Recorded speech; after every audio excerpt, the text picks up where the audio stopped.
ایک مرتبہ حضور نماز پڑھ رہے ہیں خانہ کعبہ کے سامنے، ابو جہل آتا ہے، ایک چادر کو بل دے کر رسی بنا کر گردن کے اندر پھندا ڈال کر کھینچتا ہے یہاں تک کہ آنکھیں ابل آئی۔ ایک اور موقع پر آپ سجدے میں ہیں، ابو جہل کہتا ہے بھائی فلاں جگہ پر اونٹ ذبح ہوا تھا، اس کی اوجری کوئی لے کے آئے، اس کی اوجری جب کہ آپ سجدے میں گئے ہیں گردن پر شانے پر رکھ دی گئی، آپ سر نہیں اٹھا پا رہے۔ حضرت فاطمہ رضی اللہ عنہا روتی ہوئی آئی جب ابو جہل بدترین ٹارچر کر رہا تھا حضرت سمیہ اور حضرت یاسر کو رضی اللہ تعالی عنہما، برچھا مارا ہے شرمگاہ کے اندر۔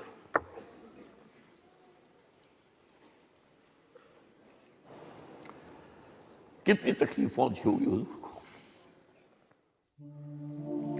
دیکھیے حوصلہ شکنی ابتدائی بات بتا رہا ہوں، حکم ہوا فاصدع بما تؤمر، بلکہ پہلے انذر عشیرتک الاقربین، بنو ہاشم کو جمع کیا، کھانا کھلایا، کھڑے ہوئے دعوت پیش کرنے کے لیے، ہوٹنگ کی گئی، شور مچایا گیا، چلے گئے، نہیں سنی بات۔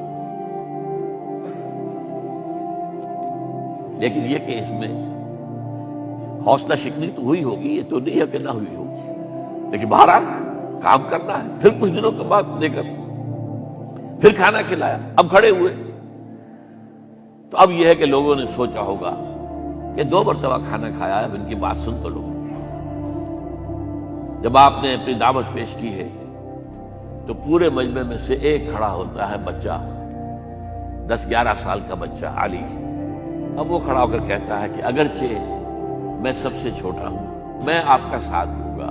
پورا مجمع کھلکھلا کر ہنس پڑتا ہے، دیکھو یہ دنیا کی تقدیر بدلنے چلے ہیں، اور یہ ان کا ساتھی ہے، سپورٹ۔ کیسی بددلی۔ اس کے بعد حکم ہوتا ہے فاصدع بما تؤمر، کھڑے ہو جائیے، اب ڈنکے کی چوٹ، اب اعلان کہیے۔ کوہ صفا پر کھڑے ہو کر نعرہ لگاتے وا صباحا۔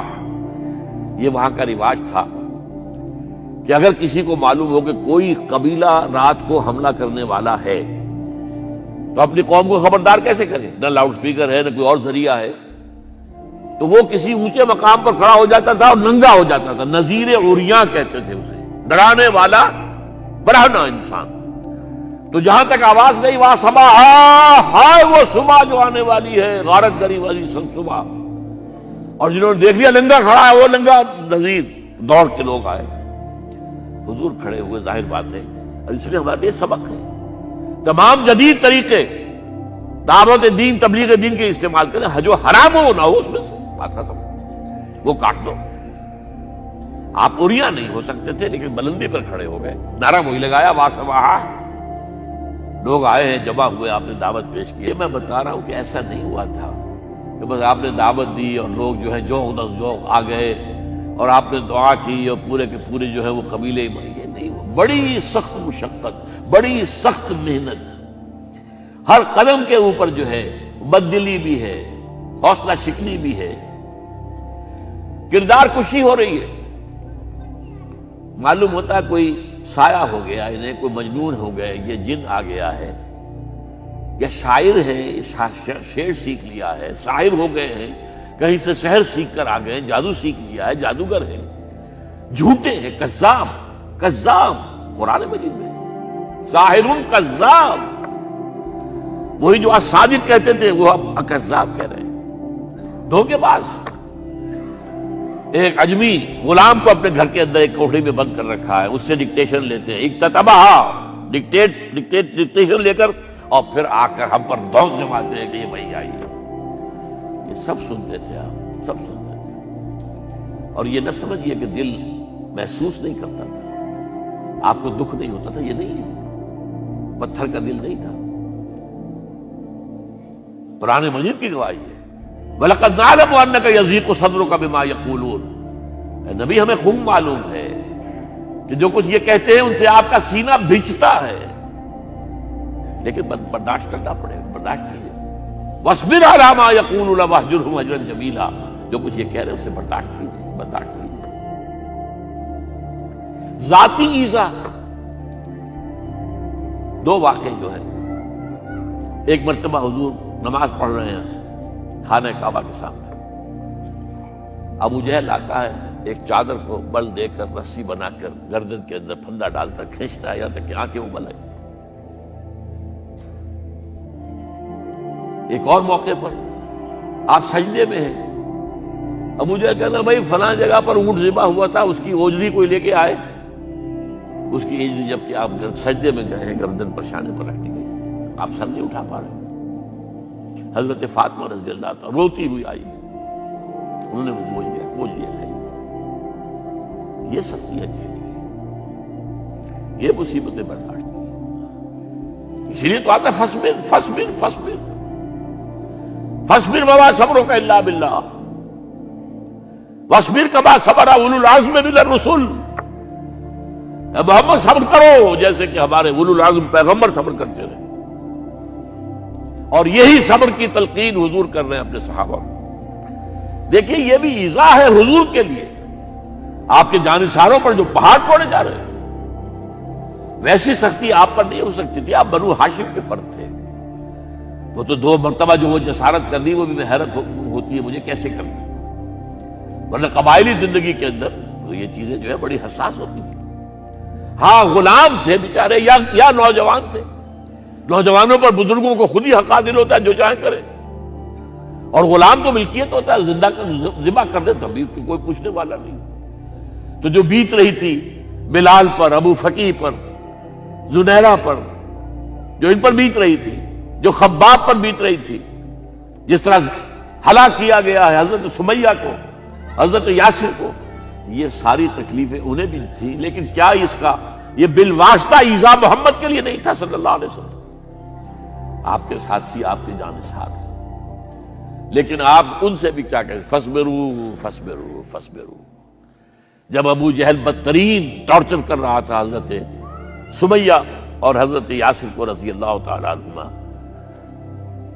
آپ کے علم میں ہے کیسی کیسی ٹارچر کی ہے۔ جوان بیٹے کو باندھ دیا ایک ستون کے ساتھ، اس کی نگاہوں کے سامنے برہنہ کیا ہے ماں کو،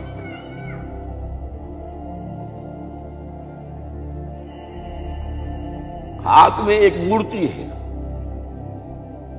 جب تنگ آ گیا ستا کر تنگ کر کے مار مار کے حضرت سمیہ ٹس سے مس نہیں ہو رہی، کہتا ہے تم ایک دفعہ کہہ دو سمیہ کہ ہاں اس مورتی میں بھی کچھ ہے، میں تمہیں چھوڑ دوں۔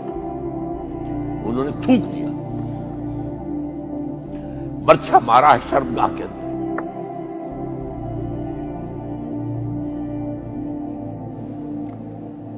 کتنی تکلیف پہنچی ہوگی حضور کو، لیکن آپ گزر رہے اصبروا یا آل یاسر فإن موعدکم الجنہ۔ اے یاسر کے گھر والوں صبر کرو، تمہارے استقبال کی تیاریاں ہو رہی ہیں جنت۔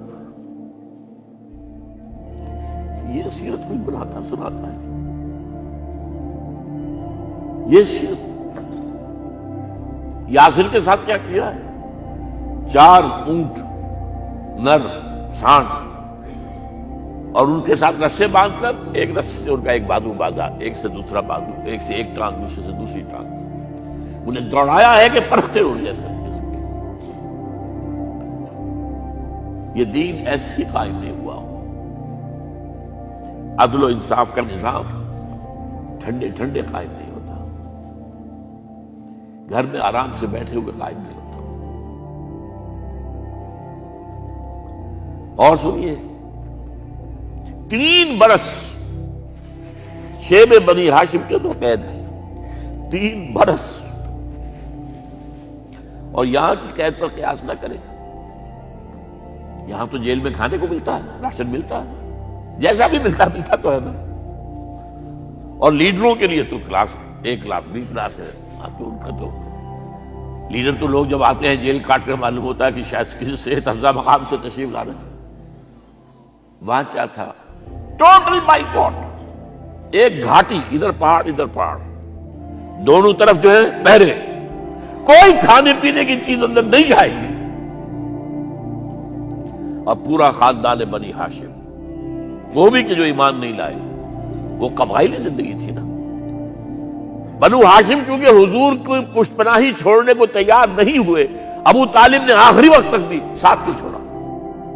ہاں آخری وقت کے قریب ایک بات ہو گئی تھی. ایک مرتبہ تو ہوا کہ وفد آیا ہے قریش کا کہ اپنے بھتیجے کو روک لو، وہ ہمارے معبودوں کی توہین کرتا ہے. ابو طالب نے بلایا اور آپ سے کہا کہ یہ کچھ اپنے رویے کو بدلے. آپ نے فرمایا چچا جان اب تو چاہیے میرے ایک ہاتھ پر سورج اور دوسرے پر چاند رکھ دے، میں اپنے اس مشن کو چھوڑ نہیں سکتا. یہ ہے استقامت.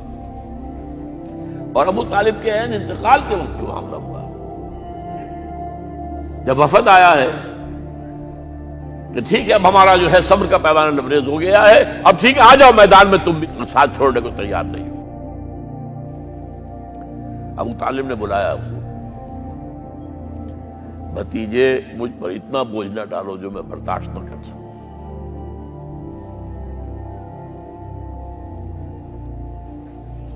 حضور کی آنکھوں میں آنسو آ گئے. چچا جان اب تو یا یہ بات پوری ہوگی یا میں اپنے آپ کو ختم کر دوں، اسی میں ختم ہو جاؤں. 12 شیب بنی ہاشم میں 3 برس اس حال میں گزرے ہیں. ٹوٹل بائیکاٹ، کوئی کھانے پینے کی. کچھ لوگ تھے شریف النفس، مثلاً حکیم بن حزام سے رضی اللہ تعالیٰ بعد میں ایمان لے آئے. حضرت خدیجہ کے وہ رشتہ دار تھے. وہ پہاڑ پر چڑھ کر ایک طرف سے رات کی تاریکی میں، دونوں دروازے تو بند ہیں، پہاڑ پر چڑھ کر چوٹی سے نیچے اتر کر کوئی چیزیں کھانے پینے کے دے آئے بس اللہ. کوئی اور ایک آدھ ہوگا ایسا. یہاں تک نوبت آئی ہے کہ بنی ہاشم کے یہ پھول جیسے بچے معصوم بھوک سے بلبلا رہے ہیں اور اس کے سوا کچھ نہیں ہے کہ سوکھے چمڑے ابال کر اس کا پانی ان کے حلق میں ٹپکا دیا جائے.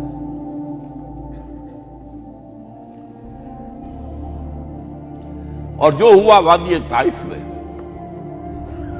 جب مکے والوں نے فیصلہ کر لیا کہ آپ قتل کر دو، ابو طالب بھی فوت ہو چکے ہیں، اب کوئی اندیشہ نہیں، کوئی خانہ جنگی شروع نہیں ہوگی، کوئی انٹرا ٹرائبل وار نہیں ہوگی. تو آپ طائف گئے ہیں. شاید وہاں کے 3 سردار تھے بڑے، اور یہ طائف اصل میں قریشی کا سمجھیے کہ یہ ان کا گرمیوں کا یہ صحت افزا مقام تھا. یہ تمام جو سردار تھے مکے کے، ان کی جائیدادیں وہاں کی باغات تھے، اور وہاں کے بھی 3 سردار تھے. تو شاید ان میں سے کسی کو اللہ توفیق دے دے.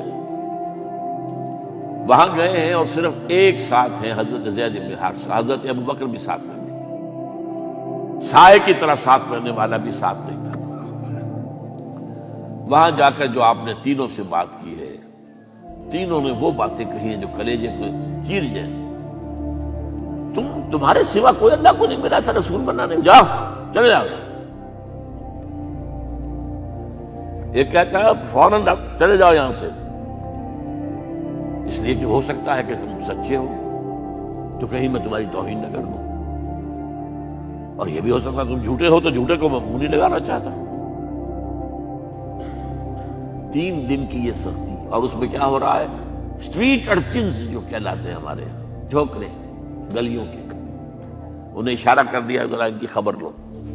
اب وہ پتھراؤ کر رہے ہیں. جیسے ہمارے ہاں کوئی آ جاتا ہے، کوئی نیم پاگل یا کوئی اور کسی طرح کا مست قسم کا آدمی، اور اس کے اوپر چھوکرے چاروں طرف ہوں اور ستا رہے ہوں. یہ نقشہ تھا، اور طائف کی گلیاں تھیں، اور محبوب رب العالمین تھے. ادھر سے پتھر آ رہے ہیں تو زید بن حارثہ رکاوٹ بن گئے، لیکن پیچھے سے آ رہے ہیں، وہ کیسے روکیں گے؟ پیچھے جاتے ہیں تو ادھر سے آ رہے ہیں. جسم لہو لہان ہے، خون رس رس کر زخموں سے جوتیوں میں آ کے جم گیا ہے. پھر وہاں سے آپ نکل کر گئے ہیں. ایک باغ میں تھوڑی سی پناہ لی ہے تھوڑی دیر کے لیے.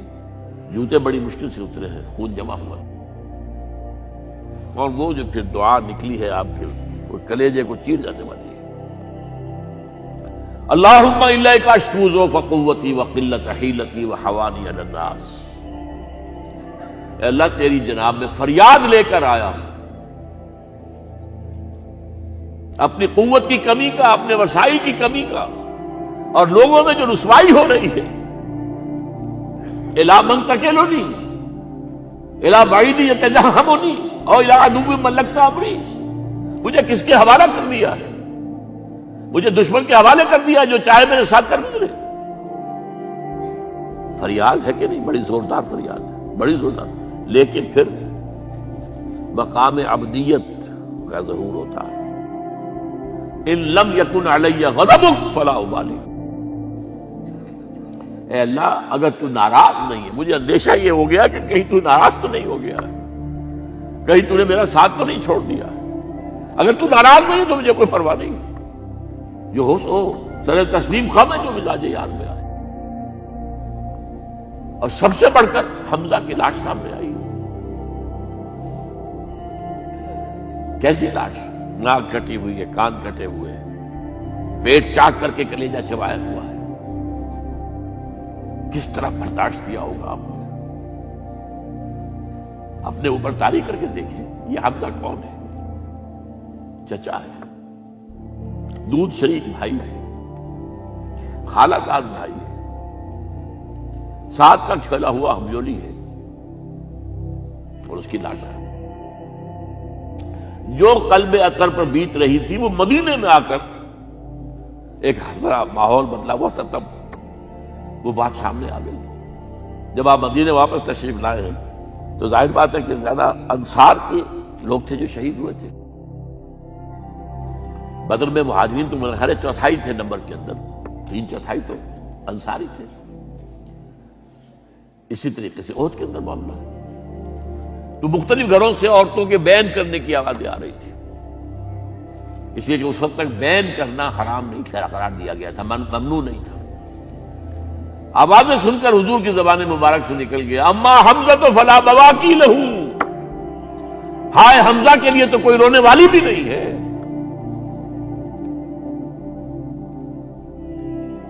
اس پر پھر صحابہ نے، انصار نے اپنے ہاں کی خواتین کو حضرت صفیہ کے ہاں بھیجا، وہ سگی بہن تھی، وہاں انہوں نے جا کے بھی تعزیت کی بہن کی۔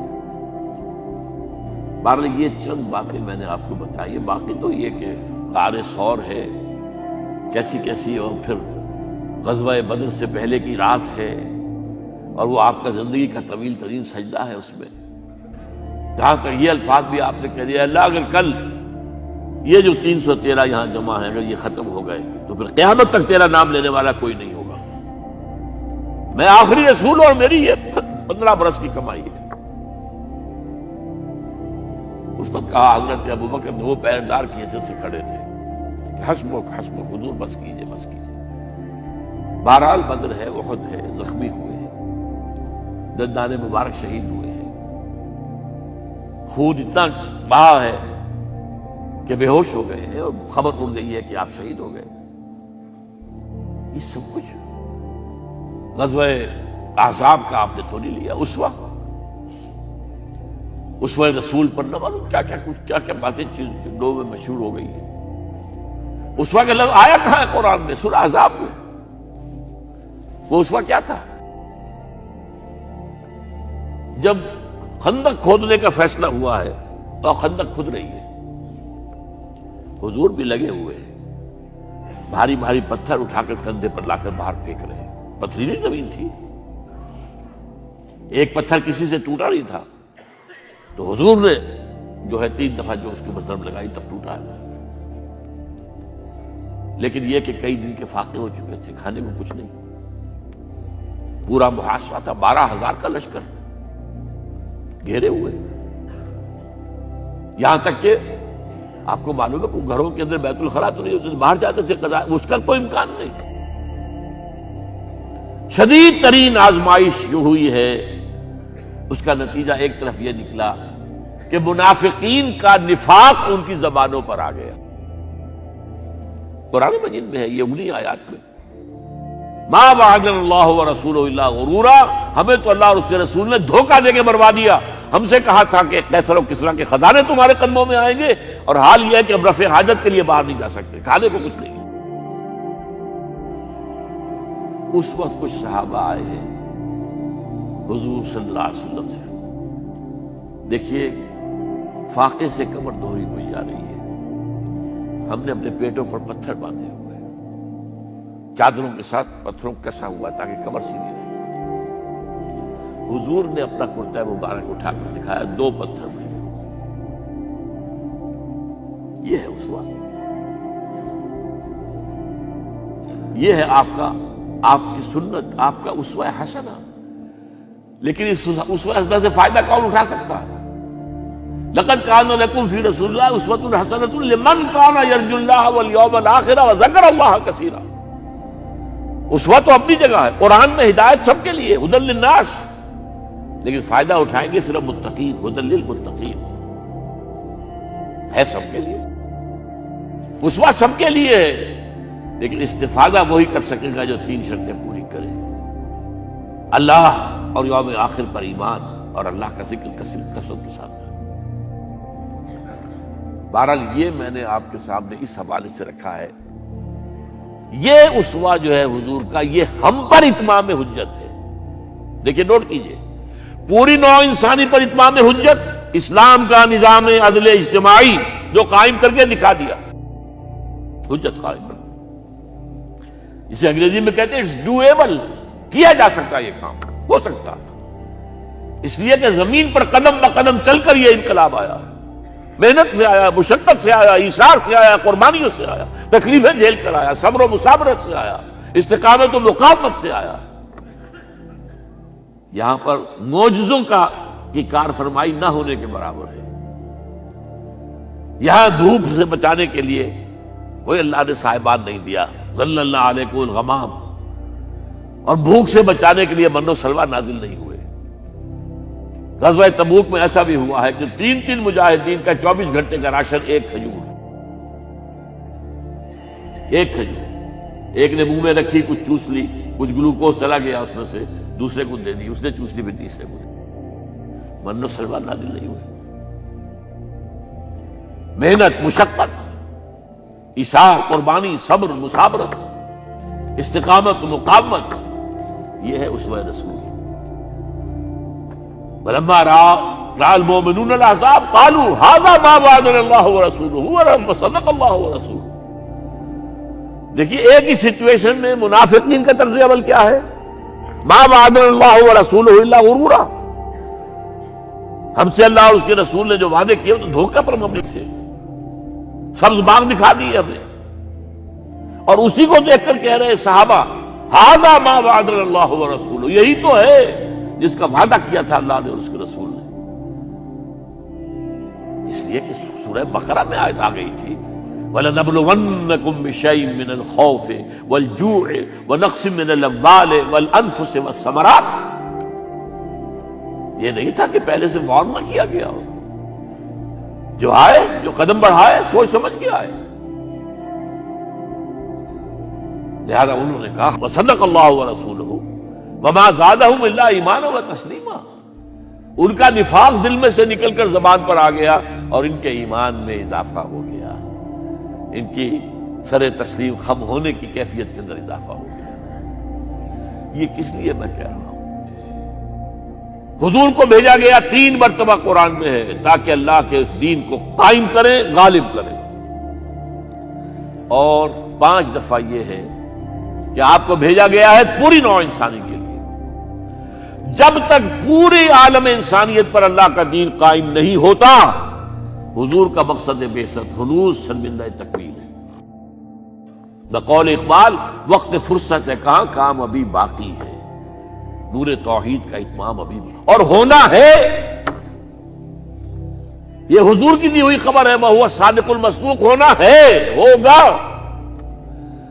لیکن ہوگا میری اور آپ کی محنت سے اور مشقت سے اور جد و جہد سے اور قربانیوں سے اور ایثار سے. اور اس کی حجت حضور نے ہم پر قائم کر دی. اگر میری ہڈیاں ٹوٹ سکتی ہیں، اگر مجھ پر فاقہ آ سکتا ہے، اگر شیب بنی ہاشم کی 3 سال کی میں نظر بندی کہہ لیں، قید کہہ لیں، برداشت کر سکتا ہوں، اگر میں اپنے پیٹ پر 2 پتھر باندھ سکتا ہوں تو تم کیوں نہیں؟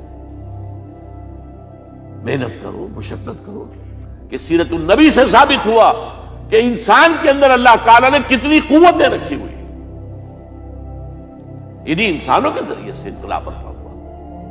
محمد رسول اللہ والذین معہ اشداء علی الکفار رحماء بینہم۔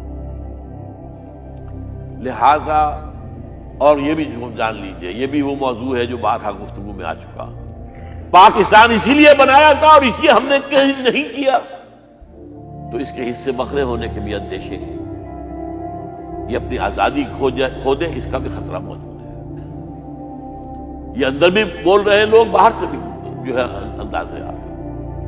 تاہم جب تک سانس تب تک آس، سیرت النبی کا اگر یہ سبق لے کر آج اٹھے کہ نمبر ایک، آپ کی سب سے عظیم جو آپ کا احسان ہے نوع انسانی پر، جو آج کے انسان کی سب سے بڑی ضرورت ہے، ایک نظام عدل اجتماعی، سسٹم آف سوشل جسٹس۔ نمبر دو، آپ کی اسوے کا جو آپ کا تقاضا ہے، اسی کام کو، جو بھی آپ کا امتی ہے، اگر حقیقی امتی ہے، اسی کام کو اپنا مشن بنائے۔ ہم تو جیتے ہیں کہ دنیا میں تیرا نام رہے، کہیں ممکن ہے کہ ساقی نہ رہے جام رہے۔ حضور کا مشن لِیُظْہِرَہُ عَلَى الدِّینِ کُلِّہ، اسے ہم اپنا مشن بنائیں، اس کے لیے کمر کسیں۔ کیا عجب ہے کہ اللہ تعالی حالات کو بدل دے۔ ایک توبہ کی عام منادی جو اپنے معاشرے میں ہم کریں، اور توبہ میں یہ بھی شامل ہو منکرات حرام اس سے تائب ہو جانا، اور نمبر دو، اپنا تن من دھن اللہ کے دین کی غلبے کی جد و جہد کے لیے وقف کرنا۔ ان صلاتی و نسکی و محیای و مماتی للہ رب العالمین۔ یہ دو سبق ہے میری آج کی اس گفتگو کے۔ اللہ تعالی میری اس بات کو آپ کے دلوں میں اتار دے، اور یہ آپ کی زندگیوں کے اندر ایک انقلاب برپا کرنے کا ذریعہ بن جائے۔ اقول قولی ھذا واستغفر اللہ لی ولکم ولسائر المسلمین والمسلمات۔